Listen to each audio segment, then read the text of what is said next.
오늘 로마서 성경 공부 본문 말씀 제가 한 절 여러분 한 절 한 절씩 교독하도록 하겠습니다. 제가 먼저 읽겠습니다. 그러므로 내가 말하노니 그들이 넘어지기까지 실족하였느냐 그럴 수 없느니라. 그들이 넘어짐으로 구원이 이방인에게 이르러 이스라엘로 시기나게 함이니라.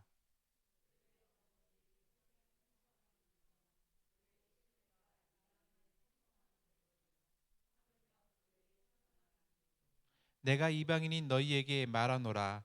내가 이방인의 사도인 만큼 내 직분을 영광스럽게 여기노니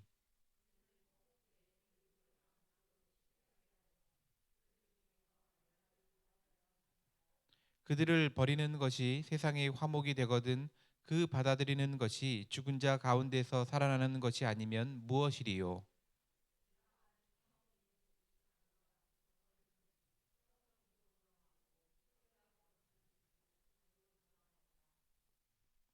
또한 가지 얼마가 꺾이었는데 돌 감람나무인 내가 그들 중에 접붙임이 되어 참 감람나무 뿌리의 진액을 함께 받는 자가 되었은즉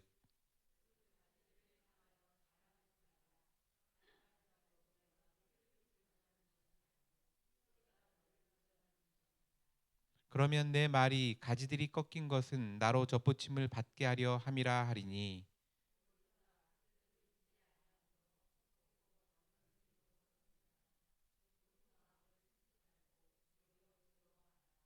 하나님이 원 가지들도 아끼지 아니하셨은즉 너도 아끼지 아니하시리라.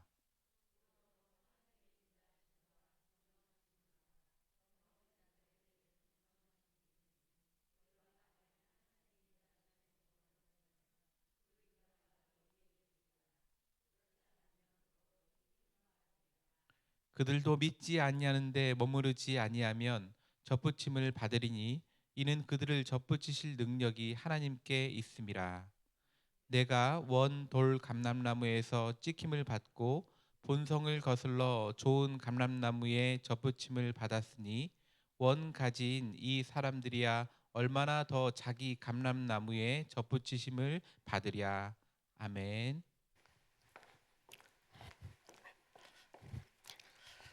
하나님 감사합니다. 로마서 성경 공부를 통하여 종들에게 흔들림 없는 기초가 하나님의 말씀인 귀한 믿음을 허락하여 주셔서 감사합니다. 오늘도 허락하신 말씀 잘 받아서 하나님의 옆에 충성스러운 종 쓸 수 있도록 도와주옵소서. 세상이 흉흉합니다. 가정의 일들도 많이 있습니다. 내가 먼저 은혜 받아야겠습니다. 주님 도와주옵소서. 예수님의 이름으로 기도합니다. 아멘. 사랑하는 성도 여러분 안녕하십니까? 로마서 성경 공부 33번째 로마서 11장 11절부터입니다. 감람나무에서 떨어지지 말라. 이것이 전체 주제입니다. 우리는 접붙임 바가 된 귀한 종들입니다. 감람나무에서 떨어지지 말아야 됩니다. 그래서 하나님의 진액, 말씀, 은혜를 잘 빨아 올려야 되는 것입니다. 하나님께서는 이스라엘의 실패, 다시 말해서 이스라엘이 예수 그리스도를 받아들이지 않는 이런 실패에도 불구하고 이것을 선용하십니다. 우리의 악행마저도 선용하시는 하나님, 그러니까 악행이 잘했다는 것이 아닙니다. 악행마저도 하나님이 선용하셔서 우리로 하여금 하나님의 은혜의 일에 들어오게끔 하는 것이 주의 역사입니다. 그래서 하나님께서는 이스라엘의 실패를 선용하셔서 이방인들을 구원하는 데 쓰십니다. 그 후 이방인들의 구원으로 인해서 유대인들을 시기하게 했고, 따라서 유대인들의 구원도 야기하게 됐다, 그 얘기입니다. 그러면서 귀한 비유를 쓰는데 감람나무 비유를 씁니다. 감람나무에 가지가 꺾였습니다. 그 꺾여진 가지에 돌 감람나무를 접붙였습니다. 그랬더니 참 감람나무 뿌리에서 받아 올리는 모든 수액을 돌 감람나무가 받게 되었습니다. 여기서 꺾여진 감람나무 가지는 불순종한 이스라엘 백성이고, 꺾여진 자리에 접붙임을 받은 돌 감람나무 가지는 이방인을 가리킵니다.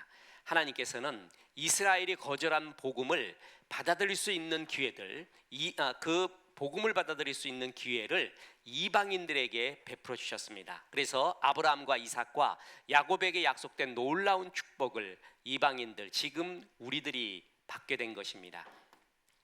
자, 이스라엘의 거부함이 이방인에게 구원을 가져다주는 기막힌 섭리, 악을 선용하시는 하나님의 이야기가 나옵니다.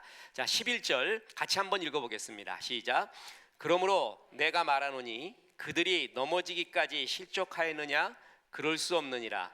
그들이 넘어짐으로 구원이 이방인에게 이르러 이스라엘로 시기나게 함이니라. 로마서 11장 전체는 이스라엘에 대한 이야기입니다. 바울은 이스라엘에 대한 자기 민족에 대한 사랑을 떠나지 않고 있습니다. 어떻게 하든 하나님의 은혜로 이끌어 오려고 합니다. 그래서 우리 크리스찬들의 조국관, 나라관이 어떻게 돼야 되는가? 로마서 9장, 10장, 11장을 읽어보면 됩니다. 거기에 성경적인 국가관이 나옵니다. 정말 뜨겁게 사랑합니다. 이 정도로 성경 3장을 할애하면서 이스라엘에 대한 이야기를 하는 걸 보면 정말 나라를 사랑한 것을 보죠. 바울은 세계를 향한, 세계의 영혼을 향한 마음이 있었습니다. 그런데 나라에 대한 사랑, 자기 민족에 대한 사랑이 없이 세계에 대한 사랑을 할 수가 없습니다. 정말 그것은 잘못된 말이죠. 나라의 사랑에 뜨거운 마음을 바울이 느낍니다. 유대인들은 바울을 시기했습니다. 그래서 그를 회당에서 내쫓았습니다. 이 악한 행위를 하나님은 선용하셔서 바울은 유대인들한테 먹히지가 않은 거예요. 쉬운 말로. 그러니까 우리가 잘 알아야 되는 것은요, 모두에게 사랑을 받고 모두에게 존중을 받고 모두가 날 좋아하는 그것은 세상에 없습니다. 세상에 보면 10명 중에요 2명은 나를 되게 좋아해요. 2명은 내가 아무리 잘해도 날 싫어해요. 그럼 나머지 몇 명 남았죠? 6명은 별 관심도 없습니다. 그러면 인생 승리하는 것은 뭐냐면 나에게 관심 없거나 아니면 나를 싫어하는 사람들을 자꾸 생각해서 마음을 쓰지 마세요. 나를 정말 좋아하는 2 사람과 더불어 가면 되는 겁니다. 이게 성경을 보면 그런 것들이 나오는데 성경에도 바울이 그렇게 말씀을 잘 전하고 은혜가 있어도 유대인들이 그걸 싫어합니다. 안 들으려고 합니다. 그래서 회당에서 쫓아내기까지 합니다. 이런 게 세상이에요. 그러니까 예수님도 그런 꼴을 당하셨고 바울도 그랬다는 거죠. 그러면 우리가 예수님과 바울 정도의 수준은 아니잖아요. 그러니까 뭔가 나를 싫어하고 내 길에 막힌 길이 반드시 있습니다. 그 막힌 길을 부정적으로 보지 말라는 거죠. 막힌 길에는 하나님의 새로운 뜻이 반드시 있는 거예요. 예를 들어서 바울이 로마를 가려고 했잖아요. 정말 세계의 중심지라고 여기는. 근데 몇 번을 가려고 했는데 막혔다는 거 아니에요.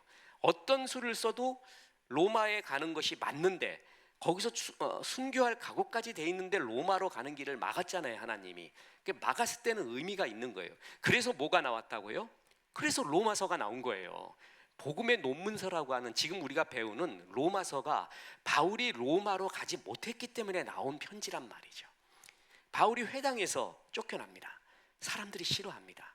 그러면 왜 사람들이 날 싫어할까? 내가 이렇게 순수하게 하는데도 거기에 매여 있지 말아야 돼요. 하나님이 새로운 길, 무슨 뜻이 있구나, 이렇게 바라보는 것이 믿음의 길입니다. 그래서 유대인들한테 안 먹히니까 어디로 간 거예요? 그러니까 이방인한테 간 거예요.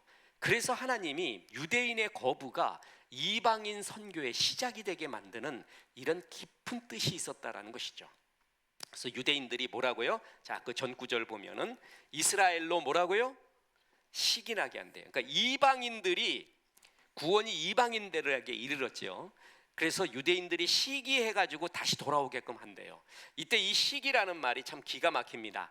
존 스타트 목사님 같은 경우에는 시기심이 죄된 탐욕만을 의미하는 것이 아니다라는 거예요. 시기심이란 원래 나쁜 의미에서 보면 다른 사람이 소유한 어떤 것을 자기도 갖고 싶은 욕망, 그게 시기심이잖아요. 그런데 그게 좋은 것일 수도 있고 나쁜 것일 수도 있다라는 거예요.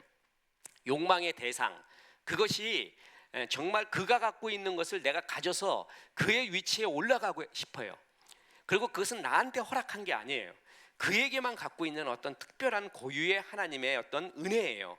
그런데 나한테는 그게 없다 그래갖고 그걸 뺏으려고 하던가 그거에 질투를 느껴서 잠 못 이룬다던가 그러면은 그것은 나쁜 것이라는 거예요. 그런데 자 보세요.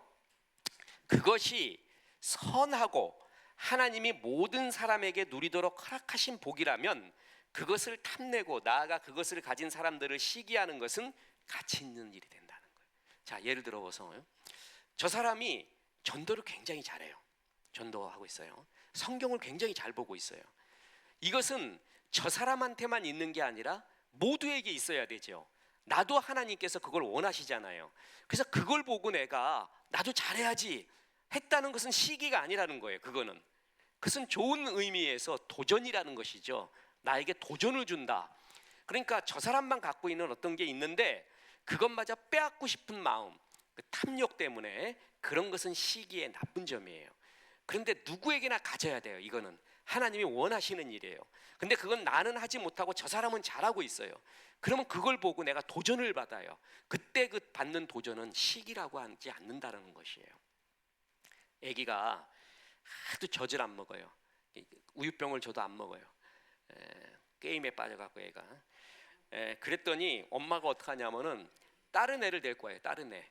다른 애를 데리고 와가지고 걔한테 이렇게 우유를 먹여요. 그러니까 애가 그건 못 참아. 그래가지고 우유병 뺏어가지고 자기 입에 집어넣어요. 마치 그런 꼴입니다. 유대인들이 거부했어요. 그랬더니 이방인들에게 풍성한 복음의 역사가 일어나니까 그걸 보고 유대인들이 시기를 합니다. 나도 저 풍성함을 받고 싶은데 하나님은 그렇게 섭리하고 있다라는 것이죠. 그러니까 악을 선용하시는 하나님. 자, 예를 들어서 초대교회에 가난한 사람들을 전문적으로 돌보기 위해서 집사님들을 따로 세우게 됩니다. 그죠? 그래서 집사 세운 이유가 공회 이런 어떤 구제에 대한 히브리파와 헬라파 미망인들 사이에 싸움이 일어납니다. 왜 너만 많이 주냐 나는 적게 주냐 막 이래 갖고요. 그것까지 목사가 다 할 수가 없는 거예요. 그래서 어떻게 하냐면 집사님들을 그때 세우게 됩니다. 그래서 집사님들이 그런 일들을 하게끔 이렇게 하는 거거든요. 그때 유대인 제사장들이 그리스도께로 많이 돌아옵니다. 저희 성경에 이런 구절이 있는 걸 아세요? 자, 보세요. 사도행전 6장 7절에 보면 하나님의 말씀이 점점 왕성하여 예루살렘에 있는 제자의 수가 더 심히 많아지고 허다한 뭐라고요? 제사장 무리들도 이 도에 복종하니라. 이 사도행전 6장이 뭐냐면 집사 세우는 장입니다. 그래서 처음에 6장 1절에 보면은 공개 가지고 이렇게 구제 일을 갖고 싸우고 있는 장면이 나와서 이거 우리가 다 못하니까 이걸 가지고 집사를 세우자. 그래서 집사를 세웠어요. 세운 게 5절이에요. 그리고 난 다음 6절 집사 누구누구가 됐다. 7절에 이 구절이 나와요. 7절에. 이게 그러니까 집사 세울 때의 콘텍스트입니다. 그런데 다른 사람들은 이해가 되는데 제자의 수 많아지는 것도 이해하는데 제사장들이 들어왔다는 거예요. 제사장. 팀 켈러 목사님은 이것을 가지고 이렇게 해석을 합니다. 제사장들은 하나님과 인간 사이에서 제사를 맡는 업무, 중재자의 역할을 했죠. 또 하나가 뭐냐면 사람들이 이렇게 하나님께 드렸던 헌금, 헌물, 11조 같은 것을 가난한 사람들한테 잘 나눠주는 역할도 했었습니다. 근데 이 일을 제사장들이 잘 못하고 있었던 거예요. 그런데 기독교 공동체, 그리스도인 공동체가 집사 세우면서 이 구제의 일을 너무나 잘하고 있는 거예요. 그러니까 제사장 자기들이 할 일을 갖다가 교회가 잘하고 있는 거잖아요. 거기서 유대인들이 뭘 했다고요? 제사장들이 시기를 한 거예요. 좋은 시기죠. 아까 말했지만 좋은 시기는 다른 말로 말하면 뭐예요? 도전받는 거예요. 도전. 저 좋은 일. 저거는 저 사람한테만 갖고 있고 내가 가져서는 안 되는 게 아니라 나도 해야 되는 거잖아요. 나도 해야 되는 건데 저 사람이 잘하고 있는 거예요. 그걸 가지고 도전을 받는 거예요. 좋은 도전. 이것을 또 하나의 다른 말로 하면 시기라고 하는 것이에요. 도전을 받아서 제사장들이 주 앞에 돌아왔다. 이렇게 해석할 정도로 선한 일들을 하는 거 보면 자신도 많이 이렇게 도전을 받곤 합니다. 나는 어떤 청년이 공부를 하는데요, 쓰러질 정도로 공부를 하더래. 얘가 그렇게 공부를 해갖고 자기는 어떻게든 공부를 한대요. 지금 그럴 수밖에 없는 상황이라고 또 이야기를 합니다. 깜짝 놀랐습니다. 아니 어떻게 이런 일들을 하는가? 아이고 죄송합니다.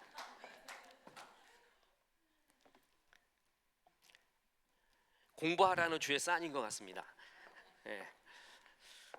그래서 나는 그거를 듣고요, 그 이야기를 듣고 얘가 공부를 이렇게 열심히 한다.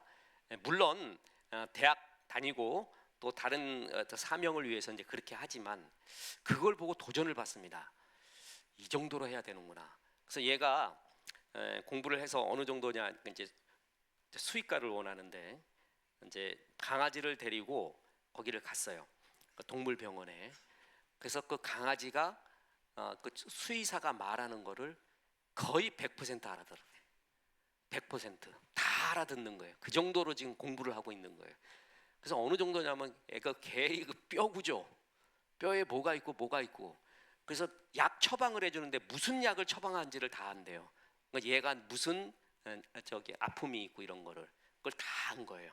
자기 그때 너무 좋더래요. 그런데 지금 또 공부한대. 그러면 쉬는 시간에 뭐 하냐? 공부한대요. 그럼 그 쉬고 나서 뭐 하냐? 공부한대요. 그래서 그게 지금 사명이라는 걸 알고 그렇게 한대요. 네, 그 얘기를 듣고 야, 나도 이 정도 해보자. 지금 동물의 몸을 다루는 사람도 이 정도로 공부한다. 동물의 몸, 그죠? 그래서 이 정도로 공부하고 있는데 사람의 영혼을 만지고 있는 그 일을 다루는 목사는 어떻게 해야 되겠는가? 정말 죽으라고 하자, 죽으라. 매일 고3이 되자. 그래서 성경 보고 기도하고 책 보고 죽으라고 하자라고 도전이 받았어. 도전. 굉장히 그 도전을 받고 오니까 더 공부하는 게, 신학 공부하는 게 더 쉬워져요. 더 재밌어요. 이런 게 도전식이라는 거죠. 저 사람도 해야 되고 나도 해야 되는 건데 저 사람이 더 잘하고 있어요. 그걸 보고 도전을 받는 거예요. 이스라엘로 하여금 이방인의 풍성함을 보고 이런 도전을 받게 하시는 하나님의 기막힌 섭리. 자, 보세요. 사도 바울이 거부당한 걸 보세요. 사도행전 13장 45절부터 유대인들이 그 무리를 보고 시기가 가득하여 바울이 말한 것을 반박하고 비방하거늘 바울과 바나바가 담대히 말하여 이르되 하나님의 말씀을 마땅히 먼저 너희에게 전할 것이로되 너희가 그것을 버리고 영생을 얻기에 합당하지 않은 자로 자처하기로. 자, 우리가 뭐라고요? 바로 이거예요. 그러니까 바울이 유대인에게 전하고 싶었어요. 유대인에게. 그 유대인들이 하나님 앞에 돌아오는 걸 제일 소망으로 품었어요. 바울의 생각이고 나쁜 생각이 아니죠. 근데 하나님이 그걸 막는 거예요. 그래서 어떻게 했냐면은 반박하고 비방을 받게끔 만듭니다. 그러니까 우리가 세상에서도요, 어떤 죄의 일을 하거나 선한 일을 할 때도 막 반박받고 비방받고 막 그러잖아요. 이상하게 여기지 마세요. 심지어는 바울 사도까지 이랬단 말이에요. 바울 사도까지. 그럼 거기에는 뜻이 있는 거예요. 이것이 정말 악한 일 때문에 반박을 받잖아요. 그러면 그건 돌아봐야 돼요. 그런데 진리를 말하고 선한 일을 하는데도 반박받는다? 그건 핍박이에요. 그건 즐거운 일입니다. 우리 한국 교회가요, 그나마 정말 미국의 서든 베프티스트 남침례교가 미국에서는 보수입니다. 보수를 잡고 있거든요. 그 사람들도 힘이 딸려갖고 미국 헌법에 동성애, 심지어는 차별금지법, 젠더 이데올로기도 서서히 접근해가고 있습니다. 동성애는 합법이 되고요. 근데 우리나라는 한국 교회가 꽉 잡고 있습니다. 정말 이거는 굉장히 잘하는 일입니다. 한국 교회가 잘못하는 일도 되게 많지만 이 일은 잘하거든요. 그리고 예수 외에는 길이 없다라는, 그래서 종교다원주의를 철저하게 배격하고 있습니다. 그래서 우리가 도덕 윤리적으로 말 실수도 하고 정말 이상한 짓을 해서 지적받는 것은 돌아봐야 돼요. 근데 진리를 말하잖아요. 예수 외에는 길이 없다. 동성애는 하나님의 뜻이 아니다. 무차별, 무조건적, 포괄적 차별금지법은 성경이 원하는 것이 아니다. 이렇게 말해서 사람들이 지적을 해요. 너희들은 꼴통이라고, 너희들은 정말 문제라고, 너희들은 배타적이라고 말하잖아요. 그런 소리는 들으세요. 그건 들어도 됩니다. 왜냐하면 그것은 진리이기 때문에 그래요. 자, 진리로 인해서 반박하고 비방받았어요. 그랬더니 뭐냐 하면은 이방인에게로 가게 됩니다. 이게 하나님의 섭리였다라는 것이죠. 그들의 거부함이 이방인의 풍성함으로 선용하시는 하나님. 그래서 그 귀한 바울이 이방인에게로 향합니다. 그런데도 끝없이 이스라엘에 대한 사랑의 마음, 그것이 바울에게 있었습니다. 자, 한번 보세요. 만약 회당에서 모든 유대인들이 복음을 믿었다면 기독교는 이스라엘 내부에서 생긴 개혁 운동쯤으로 치부되었을 것입니다. 그런데 그들의 넘어짐이 그들이 완전히 안 받아들이니까 완전히 새로운 하나님의 나라, 그 이방의 풍성함을 주는 복음의 시작, 기독교의 시작이 되어버렸다라는 것이죠. 자, 이래서 하나님은 인간의 죄와 거절까지도 선용하시는, 모든 것이 합력하여 선을 이룬다는 로마서 8장 28절에 대한 완벽한 이해가 여기에 나오는 것입니다. 그죠? 자, 그래서 12절에 그들의 넘어짐이 세상의 풍성함이 되며 그들의 실패가 이방인의 풍성함이 되거는 하물며 그들의 충만함이리요. 하나님 앞에 잘 살고 있잖아요. 그러면 어떤 거부도 나에게 나중에 풍성함이 됩니다. 하나님은 넘어짐과 실패, 그것을 풍성함으로 바꾸는 하나님의 기막힌 섭리, 주 앞에만 붙어 있으면 이것에 대한 해석이 가해집니다. 자, 그래서 현재의 참 이스라엘은 소수의 유대인만 포함하지만 미래에는 더욱더 충만할 것이다. 바울은 그것을 믿고 있습니다. 로마서 13장 14절에 보면 내가 이방인인 너희에게 말하노라. 내가 이방인의 사도인 만큼 내 직분을 영광스럽게 여기노니 이는 혹 내 골육을 아무쪼록 시기하게 하여 그들 중에서 얼마를 구원하려 함이라. 그러니까 잘 보세요. 지금 이방인의 사도가 됐죠. 이것이 사실 내가 이방인의 사도로 주님 앞에 서겠습니다 이런 게 아니었어요. 바울은 유대인의 사도가 되기를 원했었어요. 그래서 유대인에게 전하기를 원하는데 유대인이 다 싫어해요. 아까 한 구절을 봤는데 사도행전에 보면 3번, 4번에 걸쳐서 바울을 배격합니다. 유대인들이. 그때 깨닫는 거예요. 아, 하나님은 나를 이방인에게 가라고 하는구나. 거기서 좌절하고 앉아있지 않고 그는 새로운 길을 보게 되는 것이에요. 이게 바울의 영성입니다. 우리가 하나님의 뜻을 발견할 때요, 잘 들어보세요. 바울에게 꿈에 와서 우리를 도우라 라는 마게도냐의 환상이 있잖아요. 전 굉장히 불만스럽게 생각하고 있습니다. 그래서 복음이 유럽으로 들어간 거예요. 빌립보로. 소아시아로 넘어오고 있는 중에 바울은 소아시아로 가는데 전격적으로 하나님이 꿈에 나타나 환상을 보여줘서 꺾어서 왔죠. 그래서 빌립보로 가게 되는 거예요. 그래서 유럽이 복음의 원천이 되게끔 하나님이 섭리한 겁니다. 그죠? 이것이 하나님의 뜻을 발견하는 방법 중에 하나입니다. 그런데 그것만이 방법은 아닙니다. 너무 신비주의에 빠지잖아요. 굉장히 위험합니다. 자기는 다 본대요. 자기는 다 깨닫는데요. 하나님이 다 말한대요. 자, 어떨 때는 그렇게 역사해요. 근데 바울이 이방인의 사도가 됐을 때 어떤 체험을 합니까? 어떤 체험을 하죠? 꿈에 나타났습니까? 꿈에 현몽하여 가라사대, 내지는 환상 중에 주께서 가라사대, 이런 거 없죠. 자기는 원래 유대인한테 전하려고 했잖아요.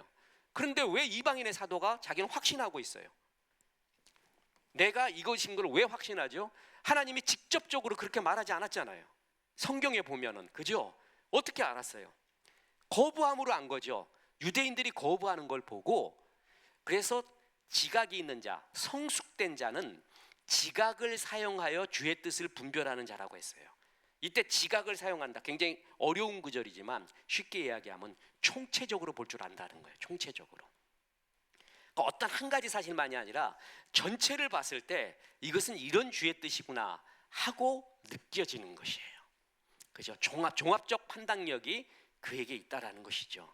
바울이 이방인의 사도가 된 것은 직접적인 환상, 직접적인 계시, 이것만이 아니라 이런 전체적으로 사람들이 날 거부하는 걸 보니까 아, 이것은 하나님의 뜻이 여기에 있구나라고 총체적 판단과 분별을 하게 된 것입니다. 그래서 이 성경을 정말 잘 알아야 돼요. 이래야지만이 이런 신비한 환상주의에 안 빠지고 이런 아주 종합력을 가지게 되는 겁니다. 그런데 이방인 사도가 되면 이방인에게 복음 전하는 게 사명이잖아요. 그런데도 바울의 마음엔 뭐예요? 이는 혹 내 고륙을 아무쪼록 시기나게 하여 그들 중에 얼마를 구원하려 합니다. 끝까지 자기의 민족을 버리지 않습니다. 이 민족에 대한 사랑이 그에게 있습니다. 나는 이 바울의 유대 민족을 향한 세계를 품고 그리스도를 품었지만 유대 민족을 향한 이 사랑, 이런 걸 보면은요 눈물겹습니다. 정말 우리 그리스도인이 갖고 있어야 될 나라와 민족의 관념이 아닌가 이렇게 싶습니다. 그래서 내가 복음 잘 전해서 이방인들이 풍성해지면 유대인들이 시기 나겠지. 그래서 그들이 돌아오기를 기다리는 것, 그게 내가 이방인의 사도의 일을 하는 이유 중에 하나야, 이렇게 말하고 있습니다. 그죠? 나라를 위해서 이제 오늘 저녁에 나라와 민족 또 수험생 위해 기도하는데 많이 기도해야 합니다. 자, 사랑은 상대방의 입장에 서는 거거든요. 바울이 하나님을 사랑했습니다. 그래서 하나님의 은총을 얻는 순간부터 하나님의 입장에 서보기 시작했습니다. 그래서 그의 입장으로 생각을 해봐요. 근데 하나님은 유대인들을 사랑하고 또한 그들을 깊이 마음에 품고 있는 걸 알고 그는 하나님의 마음을 잘 이렇게 실행하기로 생각을 했습니다. 자, 로마서 11장 15절에 보면 그들을 버리는 것이 세상의 화목이 되거든 그들을 받아들이는 것이 죽은 자 가운데서 살아나는 것이 아니면 무엇이요? 그들을 버렸어요. 이것은 유대인 스스로가 버린 거죠. 하나님이 버린 게 아닙니다. 유대인이 진짜 복음인 예수님을 거부합니다. 하나님의 의이신 예수님을 거부하고 자기의 의가 더 중요하다. 그래서 자기의 의 때문에 하나님의 의를 거부했다고 분명히 유대인에 대한 해석을 바울 사도가 로마서 10장에서 합니다. 그래서 그것을 다른 표현으로 하면 그들을 버린 것이 세상의 화목을 가져왔다. 이방인들도 하나님 나라로 들어오는 화목을 가져왔다. 그리고 이제 유대인들을 받아들여서 그들을 죽은 자 가운데서 다시 살아나게 하는 것, 그것이 이제 주님의 마음이 아니겠느냐, 그 얘기예요. 그러니까 세상에도 화목을 이루었던 주님이 다시 유대인들이 그리스도께로 돌아와서 그들로 다시 살아나게 하는 것, 이것이 내가 이방인의 사도로 복음을 전해서 이스라엘로 시기나게 하고 또한 하나님의 본래 마음이 여기에 있다, 이렇게 표현하고 있다는 것입니다. 참 주님을 정말 사랑하고 나라를 사랑했던 그러한 사람입니다. 자, 하나님의 계획에는 4단계가 있는데 하나님께서 이스라엘을 넘어지게 합니다. 이스라엘이 거부한 거죠, 예수님을. 그래서 바울의 이방인 사역을 초래했습니다. 바울의 성공적 사역이 유대인들에게 시기를 불러일으키고 결국 이스라엘의 화해와 구원으로 인도하는 것, 이게 하나님의 뜻이자 바울의 강렬한 소망입니다. 그래서 이방인에게 복음을 전하지만 이스라엘이 다시 돌아오게끔, 하나님 앞에 시기에서 다시 돌아오게끔 하는 게 나의 뜻이다, 그러면서 이것을 얘기하는 겁니다. 저는 잊혀지지 않는 게 군경선교회 군 전역을 하신 그러한 장교들의 모임이 있습니다. 거기서 복음을 전하는데 거기서 이제 그 전에 복음 전하기 전에 그 태극기 앞에 경례하고 그리고 애국가 불러요. 그러고 난 다음에 어떤 사진은 동영상을 하나 보는데 뭐냐면 6.25 때 죽은 유해자들 있지 않습니까? 유해자들을 발굴하는 모습이에요. 발굴. 그 뼈를 갖다가, 그래서 그 뼈를 잘 고이해 갖고 태극기에 이렇게 다 이렇게 안치를 합니다. 그래서 나중에 유전자 분석을 통해서 유가족들 또 국립 묘지에 안치하기 위해서 그렇게 하는 거죠. 그래서 그것을 딱 발굴을 해가지고 뼈를 발굴해가지고 어떤 이런 이쁜 함에다가 딱 놓고 태극기를 덮어요. 그리고 나서 그 발굴한 발굴단이 이제 경례를 딱 합니다. 거기다가 그게 지금 동영상으로 나오고 있거든요. 근데 거기에 참여했던 장교들이 전부 경례를 하는 거예요. 동영상 보고 와, 뭉클하더구만. 그리고 어떤 그분들은 막 울어요. 수고했다고. 야, 그래서 저 사람들이 진짜 나라를 사랑하는 마음이 있구나, 그게 이제 뭉클하게 느껴오더라고요. 그래서 그때가 참 그 복음 전하는데 굉장히 가슴이 뜨거웠고, 그때 이제 바울 이 이야기를 했어요. 나라를 사랑하는 마음, 자기는 끝까지 이 조국의 복음 통일을 위해 기도하겠다고 막. 그리고 제 아무튼 전에 제 근무하던 데에 사단장님도 거기 있었다니까. 그래갖고 이게 무슨 뜻인가? 그 내가 어디에서 무슨 부대에서 근무했다고 하니까 어떤 사람 하나가 동공이 지진이 와요. 나는 몰랐지. 그러고 난 다음에 끝나고 보니까 내 부대의 사단장님이었어요. 투스타. 그래 그냥 암만 전역을 했어도 사람이 나는 지금 이등병에서부터 병장까지 가고 투스타였으면 전방부대 투스타면은요 그냥 하나님 그 자체입니다. 그냥 입이 그러니까 예를 들어 이제 장님 오십니다 그러면은 그 연병장에서부터 아니 그 입구 위병소부터요 저 뒤에 사단사령부 있는 데까지 들려요. 소리가 단결 그러는데 그 정도야. 입에 막 목이 터져야 되죠. 그래서 갑자기 확 얼어붙어서 그거 어떻게 인사해야 되나 이렇게 해야 되나 이렇게 해야 되나 그래가지고 가만히 아이고 사단장님 정말 여기서 뵙게 되니까 너무나 반갑습니다. 그냥 악수를 했죠. 그랬더니 사단장이 90도로 인사하면서 자기는 이 세상에서 제일 존경하는 게 육군 병장이래.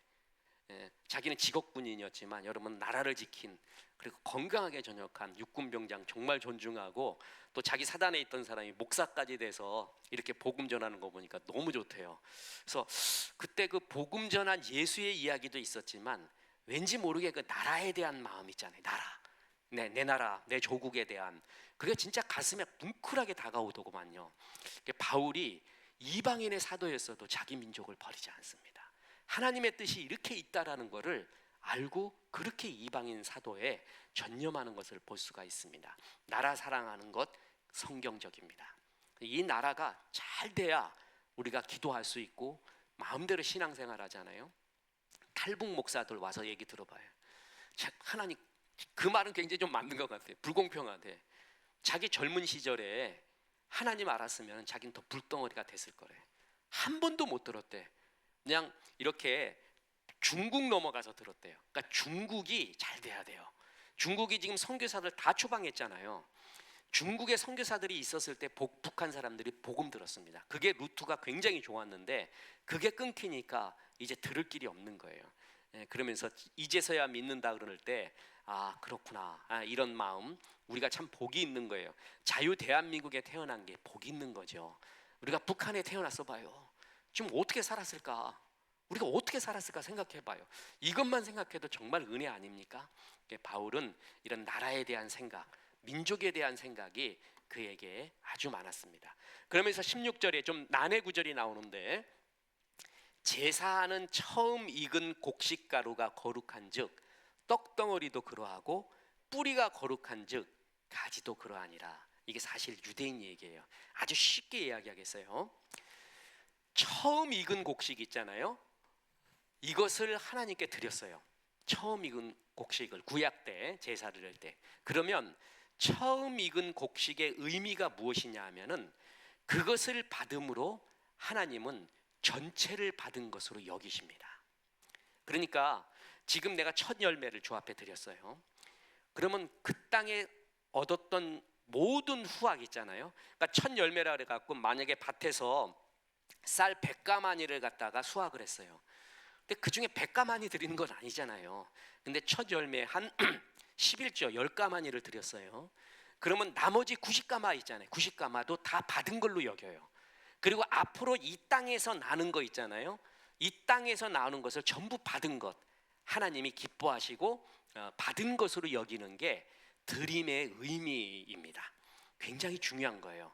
그래서 하나님께 드렸다 작은 것을 드리지만 전체를 드린 것 그곳에 속한 모든 것을 드린 것으로 여기고 받아주고 그 땅을 축복하는 것입니다. 그러면 자 들어보세요. 첫째 것은 제일 소중하고 귀한 것인데 그것을 하나님께 바침으로 나머지 전부가 거룩해진다는 것이 제사의 의무입니다. 처음 익은 곡식가루가 거룩함으로 그 곡식으로 만든 떡덩이도 거룩하고 그리고 창고에 쌓인 곡식도 거룩하고 그 땅에서 얻은 소산 전체의 것을 드림으로 해서 하나님의 것으로 되고 거룩으로 한다. 이게 제사 첫 것을 드린다라는 의미입니다. 그런데 아브라함이 어떻게 했죠? 아브라함의 첫 열매 이삭을 하나님께 드렸습니다. 그때 이삭만 받은 것이 아니라 하나님은 아브라함의 씨 모든 것을 받은 거예요. 이스라엘의 후손 모든 것을 받으신 겁니다. 그러니 하나님은 이스라엘 전체를 받은 것으로 여겨서 이스라엘에 대한 사랑을 버리지 않고 이들 가운데 예수 믿는 남은 자들을 더욱더 모을 것이다. 자기는 첫 것을 아브라함이 드렸듯이 하나님이 그 전체를 받으신 것을 기억하고 있다. 그래서 반드시 하나님은 이스라엘 사랑하여 이 가운데 예수 믿는 사람들 많이 나오게 인도할 것이다. 그 의미입니다. 뿌리가 거룩한 즉 가지도 거룩하니라. 자, 식물의 뿌리 때문에 어떤 식물인지 알 수 있듯이 거룩한 뿌리가 거룩한 나무로 자라나게 하는데 이스라엘의 뿌리가 하나님이다. 하나님이 이 일을 시작했다. 그래서 반드시 하나님의 열매를 맺을 것이다. 자기는 그렇게 확신한다. 내가 이방인의 사도 된 것을 자랑스럽게 여기는데 이방인 사도가 돼서 이스라엘로 시기하게 할 것이다. 그래서 많은 이스라엘이 주 앞으로 돌아오게 할 것이다. 봐라, 아브라함이 이삭을 첫 열매를 드리지 않았는가? 첫 것을 드렸을 때 하나님은 아브라함의 후손 전체를 받으셨다 이미. 그래서 하나님이 이스라엘을 결코 놓지 않고 이스라엘의 많은 사람들 중에 하나님께로 돌아오는 남은 자들, 새 이스라엘, 참 이스라엘 더욱더 만들어 가실 것이다. 그 이스라엘의 뿌리는 하나님이기 때문에 그렇다. 지금 그 얘기하고 있는 것입니다. 그만큼 나라에 대한, 그 조국에 대한 생각이 그에게 참 많았습니다. 자, 그러면서 이제 이방인들을 이야기합니다. 그 이방인들에게 감람나무에서 떨어지지 말라라는 귀한 은유의 표현을 쓰고 있습니다. 하나님께서 감람나무에서 유대 가지를 자르고 이방 가지를 접붙였습니다. 자, 참나무에서 유대인 가지를 빼버리고 이방인 가지를 접붙였다라는 것입니다. 지중해 연안에서 재배되는 감람나무는 열매를 맺지 않는 야생 돌감람나무가 많다고 합니다. 열매를 많이 맺지도 못하고 맺은 것도 굉장히 씁쓸하대요. 이럴 때 농부는 야생의 가지들을 자기들의 농작물에서 이렇게 수확하고 있는 참 감람나무에 접붙인다고 합니다. 그러면 야생 가지들이 참 감람나무의 수액을 받아들여서 아주 귀한 열매를 맺는데 이게 참 신비한 접붙임이죠. 여러분 열리지라고 아십니까? 열리지? 나무 둘이가 붙어버려요. 그래서 열리지 사랑이라는 말도 있잖아요. 난 그건 참 신비해요. 그래서 이게 도대체 어떻게 가능한 건가 그랬더니 정말 오랜 시간 끝에 둘이 맞붙여진 것 중에 맞붙인다고 해서 다 열리지가 되는 것은 아니라고 합니다. 확률도 10분의 1이 훨씬 넘어간대요. 그 중에는 열리지가 된대요. 두 나무가 이렇게 가지가 서로 줄기까지 이렇게 있다가 하나가 되어가는 거예요. 하나. 그 접붙임은 그것은 뭐 이미 조경하고 또한 이렇게 식물 기르는 사람은 다 안다고 합니다. 접붙임은 가능하고 그래서 열매를 맺게 하기 위해서 참 감람나무에 야생 돌감람나무를 접붙인다고 합니다. 그러니까 우리가 뭐냐 하면 원래 열매를 맺지 못하는 그런 돌감람나무 같은 사람들입니다. 우리가 지금 이렇게라도 살 수 있는 것은 하나님께 접붙임을 받은 거예요. 그래서 그 수액을 받아서 우리가 이렇게 된다라는 것이죠. 그래서 이방인들은 뭐냐 하면은 너 원래 아무것도 아니야. 그러니까 절대 교만하면 안 돼.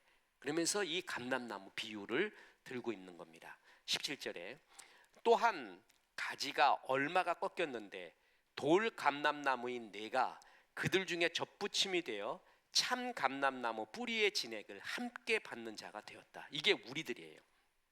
그러니까 하나님의 참 감람나무에 원래 가지가 있었는데요. 자, 얼마가 꺾였다. 복음을 저버린 유대인이고 돌 감람나무는 이방인입니다. 참 감람나무는 예수 믿는 유대인이죠. 그래서 이 참 감람나무에 유대인들에 있다가 져버렸어요. 가지가 꺾였어요. 그 꺾여진 가지에 뭐라고요? 그 돌감람나무 이방인이 접붙여졌다라는 것이죠. 그래서 뭐냐면 자랑하지 마라. 너희는 그 수액을 먹고 있다. 그리고 너희가 잘나서 유대인들을 제외하고 너희가 덧붙여진 게 아니다. 그 얘기하고 있습니다. 자, 그래서 그 가지들을 향하여 18절에 자랑하지 말라. 자랑할지라도 내가 뿌리를 보존하는 것이 아니요 뿌리가 너를 보존하는 것이니라. 자, 이방인들에게 말하고 있습니다. 바울은 감람나무 예를 들어서 하나님의 은혜와 더불어 이방인들에게는 자랑할 것이 없다라고 말합니다. 돌 감람나무가 참 감람나무 가지가 꺾여진 그 자리에 접붙임을 받았는데 그래서 그 자리에 꺾여진 가지를 보고 너 참 형편없구나. 어쩌다 그렇게 됐니? 우월하지 말라는 거예요. 자, 참 감람나무가 있는데 유대인 가지가 꺾여 버렸어요.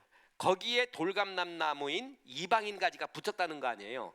그럼 꺾여진 그 자리에 내가 붙었잖아요. 그 꺾여진 가지를 보고 이 못난 놈아, 너 그렇게 살았으니까 꺾여진 거지. 그러면서 나는 뭔가 좀 우월해가지고 얘네들보다 좀 낫기 때문에 내가 여기다 접붙임을 받았다, 그렇게 생각하지 말라는 것이에요. 똑같은 자였는데 주의 은혜로 네가 접붙임을 받게 되었다. 참 이게 이런 의식 있잖아요. 내가 너보다 좀 나아라는 의식이요. 그게 참 율법주의적 의식이에요. 그거 정말 버리기가 어렵습니다. 굉장히 어려워요. 그것이 사실 내 마음속에 있는 교만의 죄성입니다. 그것이 언젠가 나와요. 언젠가 눈빛으로 나오고요, 언젠가 얼굴빛으로 나오고 말로 나오고 행위로 나옵니다. 이런 것을 느꼈을 때 끝없이 하나님 앞에 기도해야 됩니다. 교만만큼은 모든 죄악의 선봉입니다. 그리고 패망의 선봉입니다. 이렇게 접붙임을 받은 사람들도 그냥 그 얘기를 하고 있습니다. 자랑하지 말아라. 그 꺾여진 나 가지 보고 네가 그 모양이니까 꺾였지라고 그런 마음 품지 마라. 하나님의 은혜로 너도 접붙임을 당한 것이다. 그 얘기를 하고 있습니다. 자, 그러면서 자랑하지 말라. 내가 하나님 앞에 접붙임을 받았을 때 네가 그 나무를 붙들고 있는 게 아니라 나무의 진액이 너를 살리고 있는 것이다. 그 자리를 결코 이탈하지 마라. 결코 그것에 교만하지 마라. 자랑할 것이 없다. 그러면서 19절에 그러면 내 말이 가지들이 꺾인 것은 나로 접붙임을 받게 하려 함이라 하리니, 자, 내 말이 이게 이제 가상의 독자예요. 가상의 독자인 이방인이, 가상의 이방인이에요. 혹여 이방인 중에 이런 말을 할 수도 있다라는 거예요. 그러면서 뭐냐면 가지들이 꺾인 것, 지금 참 감람나무에서 유대인 가지가 꺾인 것은 나로 접붙임을 받게 하려 함이라. 그러니까 내가 잘나가지고 거기에 접붙임을 하려고 너희들을 꺾은 거다, 이런 말 하지 말라는 거예요. 이 구절이 그 구절입니다. 그래서 그들이 거부했기 때문에 떨어졌죠. 안타까운 일이지만 이들이 못나서 네가 잘나서 거기에 접붙임을 받았다, 이렇게 된 것이 아니라는 거예요. 더 우월하고 뛰어나고 아름다운 너를 접붙이려고 그들을 제한 것이 아니라는 것입니다. 그런 교만을 품지 마라, 이렇게까지 말하고 있습니다. 자, 가지들이 꺾인 것은 나로 접붙임을 받게 하려 함이라 하고 우월감 가지고 있는 가상의 독자인 이방인들에게 결코 그런 말 하지 마라, 그 교만한 말 하지 마라, 이렇게 말하고 있습니다. 자, 20절에 옳도다. 그들은 믿지 아니함으로 꺾이고 너는 믿음으로 섰느니라. 높은 마음 품지 말고 도리어 두려워하라. 그래, 맞는 말이야. 뭐냐면 믿지 않아서 꺾여 나간 거야. 너희는 믿음으로 선 것 인정한다. 그런데 교만한 마음 품지 말고 두려워해라, 이렇게 말하고 있습니다. 잘한 것이 아니니까 교만하지 마라. 하나님에 대해서 두려운 마음, 우리가 흔히 이런 사랑의 하나님을 많이 말합니다.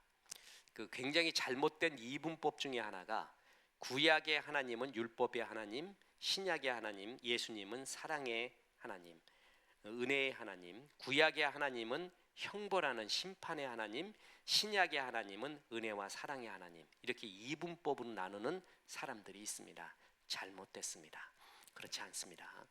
구약에도 말도 못하는 사랑이 있고요, 신약에도 말도 못하는 심판이 있습니다.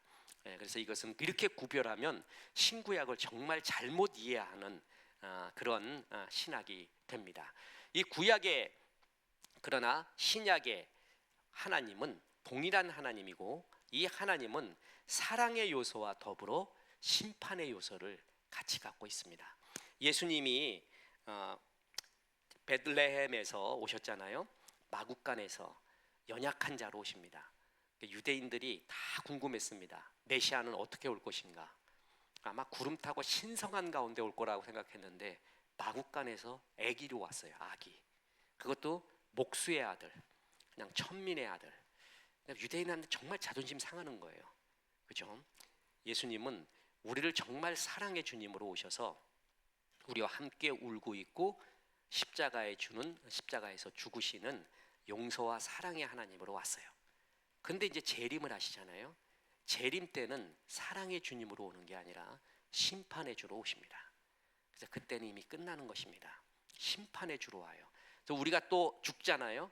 죽고 난 다음에 명복이란 없습니다. 그래서 우리 그리스도인이 기도할 때 굉장히 조심해야 되는 것 중에 하나가 우리 입버릇이 명복을 빕니다 그러는데, 명복은 죽은 다음에 복이에요. 죽음 다음에 복은 없습니다. 죽고 나면 다 끝납니다.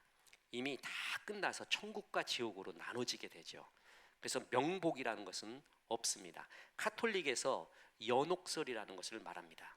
그래서 죽기 전에 어떤 중간 상태에 연옥이라는 데를 가서 거기에 있다가 이 사람의 후손들이 여기서 하나님 앞에 충성을 잘하면은 연옥으로 갔던 영혼이 천국으로 갈 수도 있다. 뭐 이렇게 이야기를 합니다. 잘못됐습니다. 그런 중간 상태의 연옥설은 성경적이지가 않습니다. 그거 가지고 거기서 이제 천국행 티켓을 판 거죠. 그게 아주 유명한 사건이잖아요. 천국 티켓 판 아주 유명한 사건이잖아요. 그래서 헌금 내라. 그래서 헌금이 땡그랑 하고 여기 떨어지는 순간 연옥에 있던 너의 사랑하는 사람이 천국으로 가니까 빨리 헌금 내라. 이러한 잘못된 흑역사도 있습니다. 그것은 잘못된 것입니다. 죽고 나면 심판만 있습니다. 이제 하나님 믿었던, 예수님 믿었던 사람 천국, 안 믿었던 사람 지옥. 그리고 그것은 건너올 수가 없습니다. 그렇죠? 그러니까 하나님의 나라는 이런 권위의 하나님, 두려움의 하나님, 경외의 하나님과 사랑의 하나님이 같이 있는 것입니다. 그래서 너희는 높은 마음을 품지 마라. 이게 교만이죠. 절대 교만하지 마라. 그러니까 정말 모든 것의 무너짐의 시작은 교만입니다. 도리어 하나님을 뭐하라? 두려워하라. 이것을 가리켜 성경은 경외라고 합니다. 경외. 무서워 벌벌 떠는 게 아니라 정말 존중하고 사랑하는 자 앞에서 예의와 간격을 지키고 있는 것, 그게 경외죠. 옛날 이런 말이 있습니다. 아이들이 할아버지가 너무 이쁘잖아요. 너무 사랑스럽고 잘해주면은 할아버지 상투를 잡고 흔든다는 말이 있습니다. 무슨 말인지 아시죠? 그 어느 정도 거리는 있어야 돼요. 그래서 유대인들은 애들 혼낼 때는 일어서서 혼낸다는 거 아닙니까? 너하고 나하고 류가 달라. 이렇게 이야기할 때는 앉아서 같이 눈 맞춰서 하는데 혼을 낼 때는 일어서서 한다는 거예요. 그 권위를 보여주는 것이죠. 그렇죠? 그렇지 않으면은 한없이 교만해지고 있습니다. 한국의 어떤 분이 하나님 나한테 까불면 혼나 이랬대요. 내가 참 여러분 듣기에도 진짜 답답하지 않아요? 기절하는 줄 알았어요. 기절. 그 동영상 보고 나서 이건 농담도 그렇게 하면 안 돼요. 자기가 하나님 나한테 까불면 혼난대요. 있을 수가 없죠. 정말 그 교만은 하나님이 교만만큼은 절대적으로 직접 다룬다고 했습니다. 절대 마음 높이 품지 마라 이방인들아. 그래서 우리에게 권면해주고 있는 사실입니다. 자, 고린도후서 7장 1절에 보면 그런즉 사랑하는 자들아, 이 약속을 가진 우리는 하나님을 두려워하는 가운데서 거룩함을 온전히 이루어 육과 영과 영의 온갖 더러운 곳에서 자신을 깨끗하게 하자. 자, 우리는 하나님을 뭐라고요? 두려워하는 가운데서. 이게 경외입니다. 경외. 성경에 이런 구절이 있죠. 하나님을 사랑하는 가운데서 거룩함을 온전히 이루어 라는 말도 있지만 하나님을 두려워하는 가운데서 하나님을 경외하고. 정말 나하고 류가 다르다. 그러니까 하나님은 우리에게 한없는 사랑을 하지만 나하고 다른 비공유적 속성이 있습니다. 우리는 하나님의 형상대로 지음받았잖아요. 그래서 우리에게는 하나님과 우리가 갖고 있는 공유적 속성이 있습니다. 그리고 그럼에도 불구하고 하나님과 우리하고는 너무 차이가 있는 비공유적 속성이 있어요. 예를 들어 보면 전지, 전능 이런 거는 인간에게 없습니다. 그죠? 이것은 하나님에게만 있는 비공유적 속성. 하나님의 형상대로 지음을 받았지만 우리에게 없는 거예요. 그런데 그걸 마치 나에게 내가 갖고 있는 양, 전지전능한 양 이야기하면 그게 하나님의 영역을 침범하는 것입니다. 자, 선악과를 먹었어요. 그랬을 때 뭐가 된 줄 알았어요? 눈이 밝아졌다고 생각합니다. 그래서 선과 악을 구별할 수 있다고 생각했다고 얘기했습니다. 눈이 밝아졌다? 교만입니다. 선과 악을 구별하는 것은 하나님밖에 없습니다. 그런데 그것을 정확하게 나는 구별할 수 있다라고 여겨지는 마음의 상태, 그게 선악과를 따먹은 교만의 상태라는 것이죠. 자긴 다 안 돼요. 그래서 자긴 다 알아. 전지전능은 하나님만 갖고 있는 거예요. 그죠? 그런데 자기는 뭐 다 알고, 뭘 보면 알고, 다 들리고, 이런 영적 교만에 빠지면 답이 없습니다. 하나님을 두려워하는 것이 아니에요. 하나님, 제가 부족합니다. 하나님, 정말 주님 앞에 연약한 존재입니다. 우리의 이 죄성을 어찌하면 좋겠습니까? 이런 겸손함은 없고, 하나님을 무서워하는 마음이 전혀 없고, 다 안다라는 교만의 상태, 이게 높은 데 마음을 둔 사람들의 모습입니다. 그죠? 이런 것은 너희가 은혜를 받은 사람들이 정말 조심해라, 은혜 받은 사람이 정말 조심해라 라는 것입니다. 여기 영동백화점, 전에 영동백화점이라고 있었습니다. 그거 알면 좀 여기 굉장히 오래 사신 분입니다. 거기에 있었던 분이 그 영동백화점 그 자리에 2단 어떤 교회가 있었습니다. 근데 이 2단 교회의 특징이 뭐냐면 예언이었습니다. 뭔가 예언을 잘한대요. 예수 점쟁이 된 거죠. 뭔가 때려 맞춰갖고 그 예언하는 날 되면은 사람들이 번호표 갖고 앉았습니다. 번호표 들고 앉아갖고 번호표 갖고 가면은 이제 자기에 대해 예언을 해준다라는 거예요. 정말 답답했습니다. 거기에 전도사 하나가 나하고 상담을 했습니다. 우리 교회가 아직 건축하기 전에. 그래서 다 안 돼. 다 예언하고 딱 보면 그 사람을 다 안 돼요. 그래서 나 알겠냐 그래서 나 일단 부터 시작을 해가지고 내가 그 교회를 한번 찾아가 봐야겠다. 진짜 그런 마음 품었어요. 난 옛날에 좀 엉뚱한 데가 있었거든요. 요즘도 조금 약간 그런 데가 있지만, 그래갖고 뭘 준비하려고 그랬냐면은 물총 준비하려고 했어요. 물총에다가 먹물 준비해갖고, 그래갖고 가서 번호표 갖고 나도 앉아갖고 예언한다는 사람 확 쏘아버리려고 그랬어요. 그래갖고 이거 일어날 줄 알았냐고 그거 좀 물어보려고 그랬어요. 지금 바로 5분 뒤에 예언할 때 이런 일이 일어날 줄 알았냐고 한번 좀 물어보고 싶었어요. 뭘 다 본다 그래가지고. 그죠? 이건 교만입니다. 우리 인간이 어떻게 다 봅니까? 그죠? 전지전능하지 않습니다. 내 틀릴 수 있는 거고 내가 늘 틀릴 수 있다라는 것을 하나님 앞에 겸손하게 서야 되는 건데, 다 안다라는 그 사람이 특징이 교만해지고 이 경외감, 하나님에 대한 경외감이 없어집니다. 거의 자기가 하나님과 동격이 된 거예요. 그래서 다 안다는, 하나님의 기운을 자기가 다 받았다는 거예요. 참 이러면 고통스럽습니다. 정말 힘든 모습이 되죠. 제가 있었던 기독학생회에도 이런 적이 있었습니다. 다 본다는 애가 와가지고, 그때가 아주 기독학생회가 나눠져 버렸습니다. 그때의 그 진통을 이루 말할 수가 없었습니다. 그리고 CCC는 아예 본부에서 해체를 했습니다. 어떤 사람이 가갖고 자기가 뭘 받았대요. 예언을 받고 은혜를 받고 와갖고 요즘 CCC 순장하고 뭐하고 다 사꾸라였대. 하나님이 그랬대. 그래 다 사꾸라래. 이게 다 이런 이게 죄 많은 사람들이고 자격 없고 영성 없고 그랬다라고 하나님이 자기한테 그랬대요. 하나님이 그랬다는데 뭐라 그러겠어요. 일단 아주 난리가 나버렸어요. 그래서 해체를 했어요. 해체. 당분간 해체. 어느 정도로 분열을 일으키는지 아시겠죠? 그 쉽게 말하는 게 아닙니다.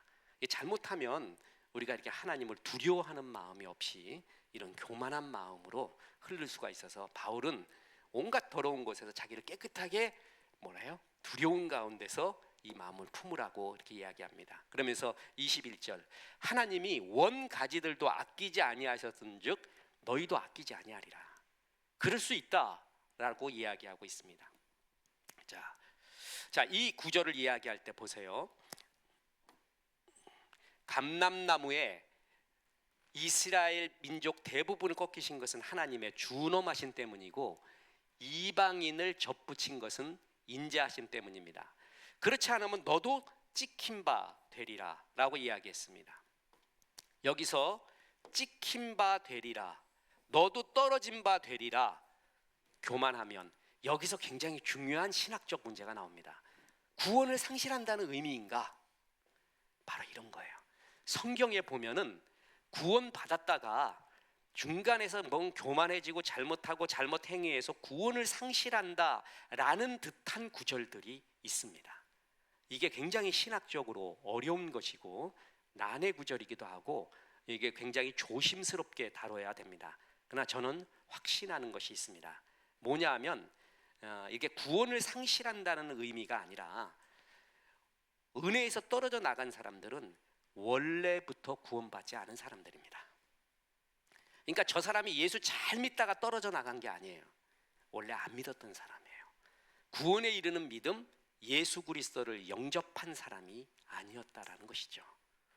자, 그래서 보세요. 요한일서 1장 2장 19절에 그들이 우리에게서 나갔으나 우리에게 속하지 아니하였나니 만일 우리에게 속하였더라면 우리와 함께 거하렸을 거니와 그들이 나간 것은 다 우리에게 속하지 아니함을 나타내려 함이니라. 어떤 사람이 예수 잘 믿고 있는 것 같았는데 완전히 딴 길로 가버렸어요. 이제 불교가 더 맞는 것 같아. 그럼 가든가 무슬림이 맞는 것 같아로 가버렸어요. 어떻게 저 사람이 예수 잘 믿다가 저렇게 할 수 있을까? 이렇게 얘기하잖아요. 아니라는 거예요. 그들은 원래 예수님을 안 믿었던 사람이라는 것입니다. 그러니까 예수를 안 믿어도 예수 소리 많이 하고요. 그 은사 비슷한 것도 또 많이 말하고요. 입에서 주여 주여 소리도 되게 많이 하고요. 막 어떤 기적 같은 것도 행하고요. 그런데 그들이 타락해서 이제 다른 데로 갔느냐? 그게 아니라는 겁니다. 원래부터 예수님을 안 믿었던 사람이에요. 믿은 것처럼 보여진 사람이라는 것이죠. 예수를 정말 영접하고 믿었던 사람은 그렇게 하지 않는다라는 것입니다. 이게 신비의 법칙입니다. 저는 이것을 믿습니다. 원래 그들은 예수를 안 믿던 사람들이었습니다. 그래서 여러분, 우리가 예수 그리스도를 구주와 주님으로 영접했을 때 주께서 우리를 그 구원을 끝까지 지켜주시는 이것은 정말 성도에게 있어 최고의 영광입니다. 최고의 은혜입니다. 그래서 바울은 이것을 논리적으로 설명하지 않고 이렇게 하는 것을 보면은 그들이 이게 맞아. 그때 얘기했죠. 네가 하나님의 속한 자인 것을 어떻게 아느냐? 말씀을 좋아해요.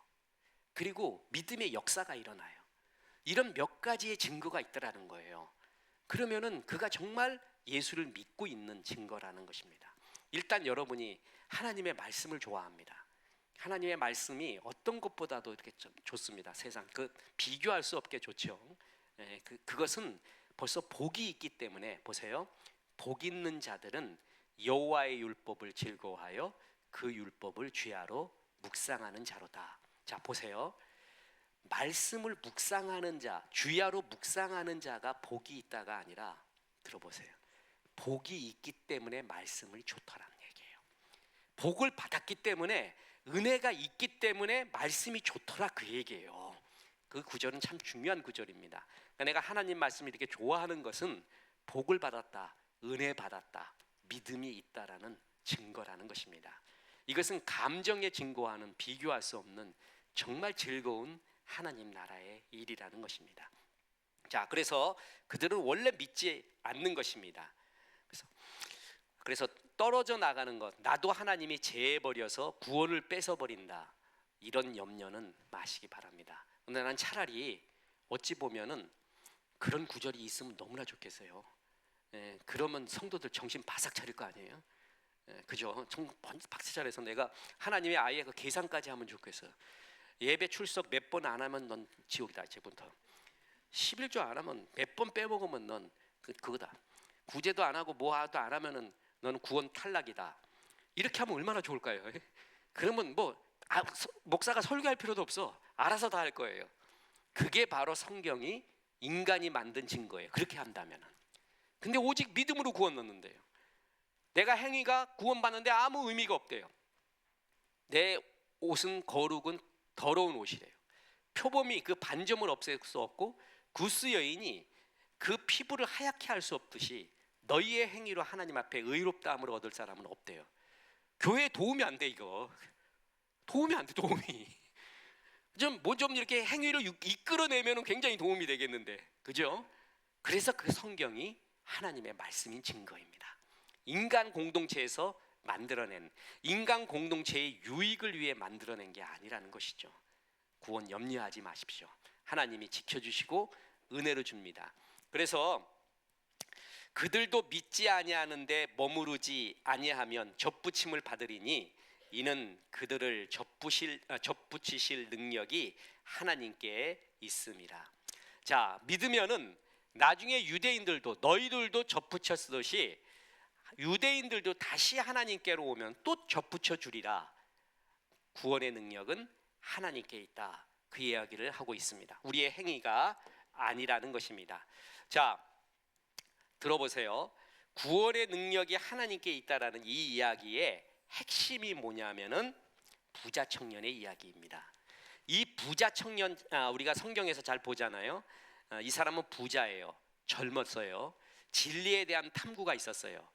그럼에도 불구하고 갈급함을 느껴서 예수께로 온 사람. 그러니까 뭐예요? 베스트예요.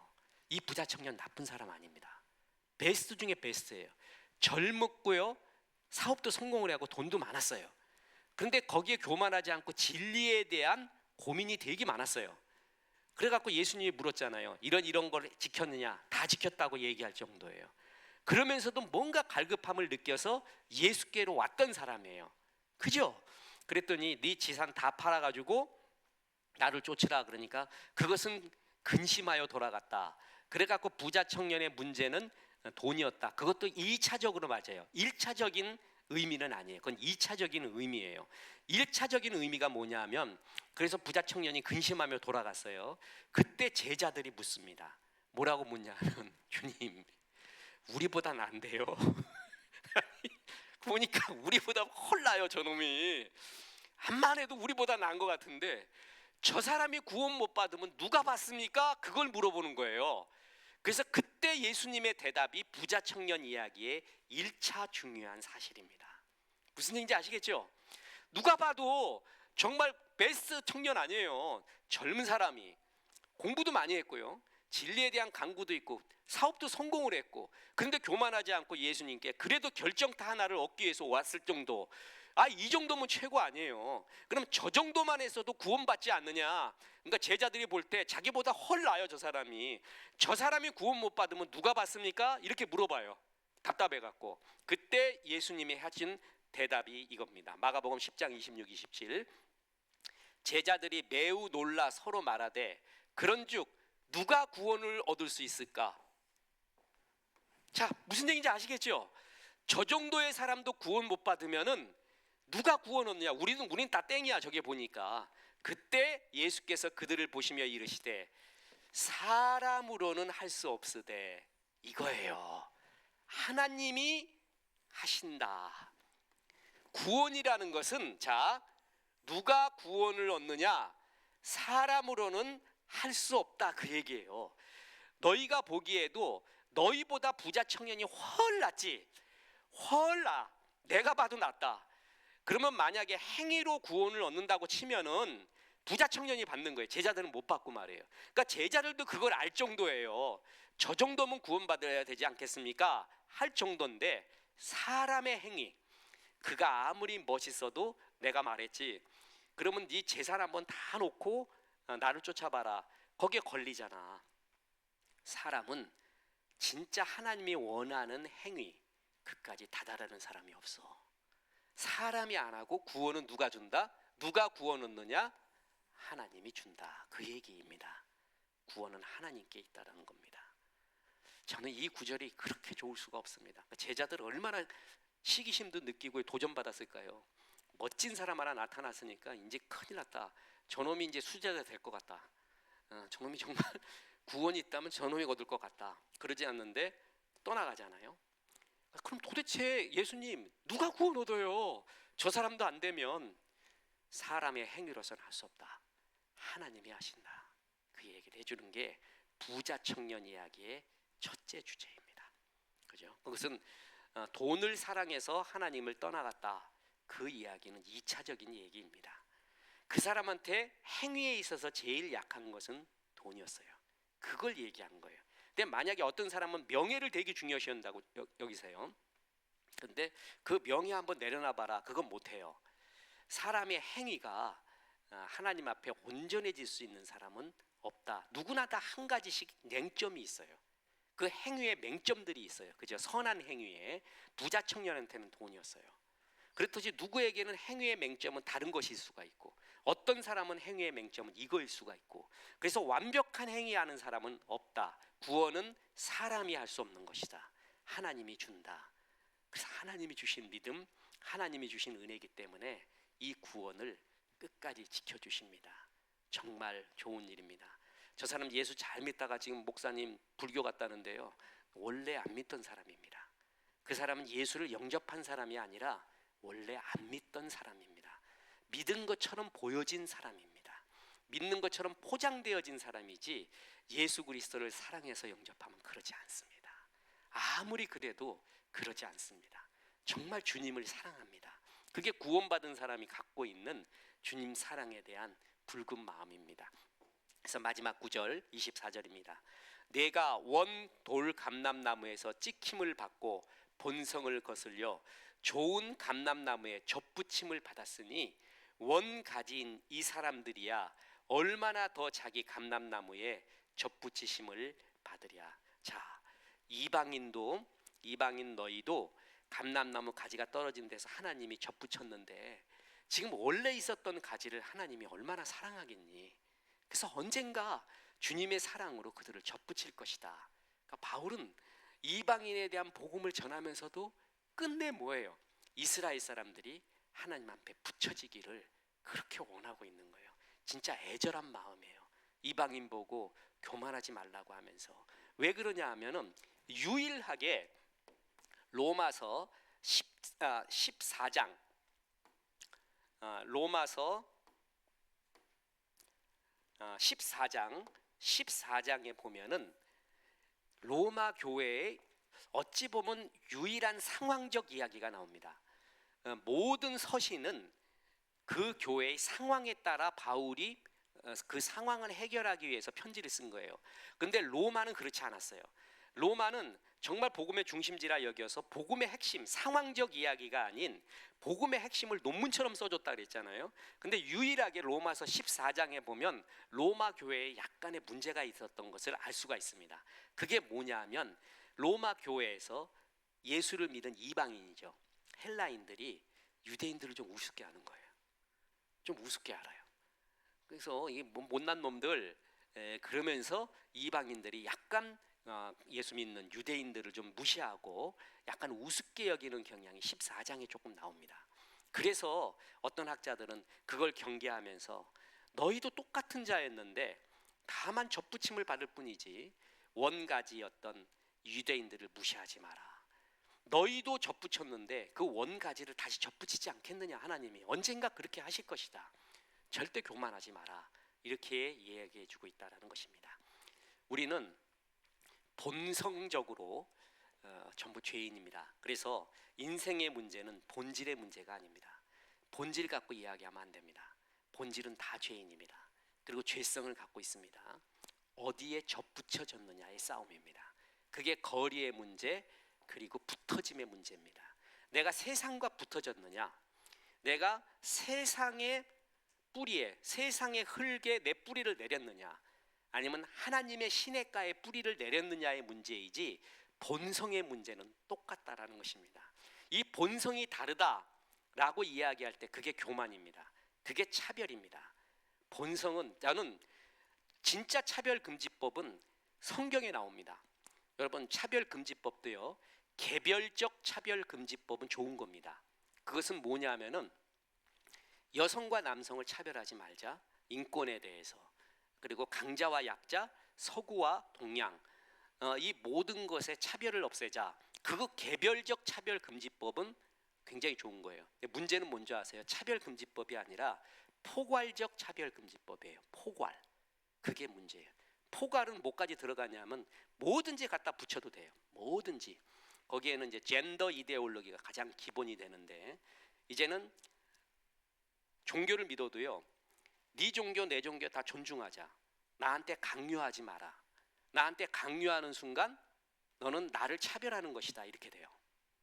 우리가 강요하죠. 우리가 예수 믿으라고 강요하는 걸 뭐라 그래요? 전도죠. 전도 선교 못하게 하는 거예요. 이해하시겠어요? 그냥 아주 간단히 말해버렸어요. 전도 선교가 안 되는 거예요. 전도하면 그때부터 그 사람을 차별하는 것이 되는 거예요. 있을 수가 있어요. 마귀죠. 이건 정말 절대적인 마귀의 법입니다. 그리고 성이 있잖아요. 하나님이 남자와 여자로 창조했어요. 그죠? 남자와 여자는 엄연히 구별되는 거예요. 그런데 14살부터 사회적 성이 더 중요해야 돼요. 사회적 성. 하나님이 구별해 주신 성이 아니라 사회적 성을 하겠대요. 그래서 나는 여자로 살래 그러면 여자야. 남자로 살래 그러면 남자예요. 그런데 여자로 살래 그러면 내가 만약에 남자인데 여자로 살래 그래갖고 여자 목욕탕을 들어갔어요. 난리가 나겠죠. 그래서 이럴 수가 있느냐라고 막 집어 던지고 야단이면 날 차별한 게 돼요. 나는 여자로 살려는데. 제가 극단적인 얘기를 썼습니다. 이게 말이 돼요? 그리고 차별을 금지하면 안 되죠. 그러면 이성도 존중해주고 동성애도 존중해주자. 차별하지 말자. 그러면 교육을, 이성적인 사랑에 대한 교육을 교과서에서 가르쳐요. 그죠? 지금. 그럼 동성애의 사랑법도 가르쳐야 돼요. 그게 차별 안 되는 거죠. 이해되십니까? 난 생각만 해도 싫어요. 난 진짜 싫어요. 만약에 이런 것이 제정되려고 하잖아요. 그럼 저도 진짜 1인 시위를 할 것입니다. 이건 아닙니다. 국회 앞에 가서 이건 아니다라고 이야기를 할 것이에요. 이런 세상에 우리가 살고 있습니다. 이게 가까이 왔고 우린 믿고 있는 게, 대한민국 넘어뜨리면 다 넘어뜨린다고 지금 마귀가 그러고 있습니다. 우리나라는 지키고 있습니다. 그 지키고 있는 것의 90%의 힘이 누군지 아세요? 교회입니다. 저는 이런 면에서는 정말 존중합니다. 우리가 욕먹을 거 정말 많고 잘못되는 거 많지만 이건 꼭 지켜야 되는 것입니다. 자, 이렇게 차별하지 말자. 이것은 진짜 차별하지 말자는 성경에 나와 있습니다. 그죠? 진짜 차별하지 말자는 성경에 나와 있는 하나님의 아름다운 법이고, 너희가 본질은 똑같다. 어디에 접붙여 있느냐. 지금 여러분이 다 나쁜 사람이에요. 나도. 내 본성도 그렇고. 그런데 하나님의 물, 하나님의 말씀에 지금 붙여져 있어요. 접붙여 있어요.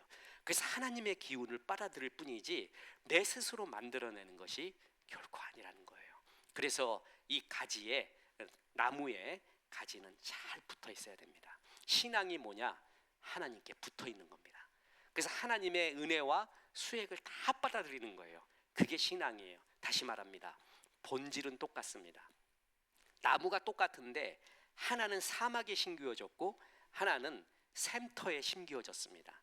나무라는 본질은 똑같은데, 근데 사막에 심기어진 나무는 어떻게 돼요? 고사되지요. 근데 끝없는 샘물이 있는 곳에 심기어진 나무는 시절을 쫓아 과실을 맺습니다. 이게 신앙의 본질입니다. 어디에 접붙여져 있느냐? 하나님을 가까이 해야 됩니다. 하나님께 늘 붙어 있어야 됩니다. 그러면서부터 모든 것이 시작이 됩니다. 우리의 자녀들, 우리의 사랑하는 사람, 예배가 흐르는 자리, 말씀이 흐르는 자리, 은혜가 흐르는 자리에 언제든지 붙어 있게끔 해야 됩니다. 그 접붙여 있는 것이 모든 신앙의 답이고, 신앙이 하나님을 가까이 접붙이는 것입니다. 이런 하나님의 은혜가 충만하기를 주 예수의 이름으로 축원합니다.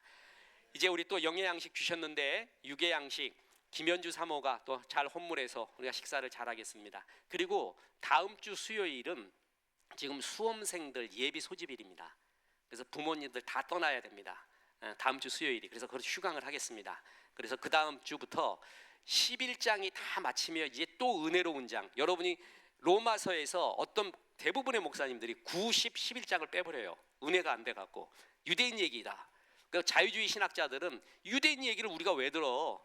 유대인 사랑한다는 거를 이렇게 이야기하는데, 하나님이 첫 사랑을 줬던, 첫 약속을 줬던 사람을 버리지 않는 이야기가 지금 11장이에요. 이거 끝나고 12장부터 이제 이렇게 살아라가 나오거든요. 되게 은혜가 됩니다. 그래서 로마서를 다 마치고 또 이제 전체 도표를 통해서 로마서를 전체를 살펴볼 겁니다. 그림을 통해서요. 전체 그림을 보죠. 그 다음에 또 뭐냐면은 로마서를 그냥 한번 쫙 읽어버려요. 쭉쭉쭉 읽으면서 로마서 전체를 끝냅니다. 이래도 로마서가 가슴에 안 닿았다. 그건 어쩔 수가 없습니다. 그건 기도해야 돼요. 그거는 그렇게 해서 로마서를 끝내고 또 다음 성경 공부를 하겠습니다. 다 다음 주에요? 그렇군요. 예. 언제 이렇게 변했느냐? 다음 주는 합니다. 그 다음 주입니다. 그 다음 주. 그 다음 주는 수능 예비일에서 그때는 이제 휴강하고 다음 주에는 계속하고 11장을 마치고 수능 마치고 이제 12장 또 본격적인 풍성한 가을에 12장 갖고 또 만나겠습니다. 다음 주에 뵙겠습니다. 기도하겠습니다. 하나님 감사합니다. 오늘도 로마서 11장 말씀을 통하여 주의 첫사랑, 주의 첫 언약이 있는 우리를 이스라엘을 사랑하는 주의 마음을 보았습니다. 바울의 끊이지 않는 민족에 대한 사랑을 보았습니다. 우리나라 이민족 자유대한민국 주의 은혜로 여기까지 왔습니다. 여러 위험이 있었고 아픔이 있었지만 최빈국에서 이렇게 당당한 나라가 되게 한 것 주의 은혜입니다. 복음 천국이 되게 한 것 주의 은혜입니다. 우리들이 잘 하겠습니다. 하나님 도와주시고 각 교회들이 하나님의 은혜의 복음을 잘 전하고 빛과 소금의 역할 잘하게 도와주옵소서. 주께 잘 붙어있게 도와주옵소서. 시험 보는 우리의 수험생들에게 하나님의 은혜와 용기와 힘이 가득하도록 도와주옵소서. 예수님의 이름으로 기도합니다. 아멘. 하나님께 박수 영광 돌리겠습니다.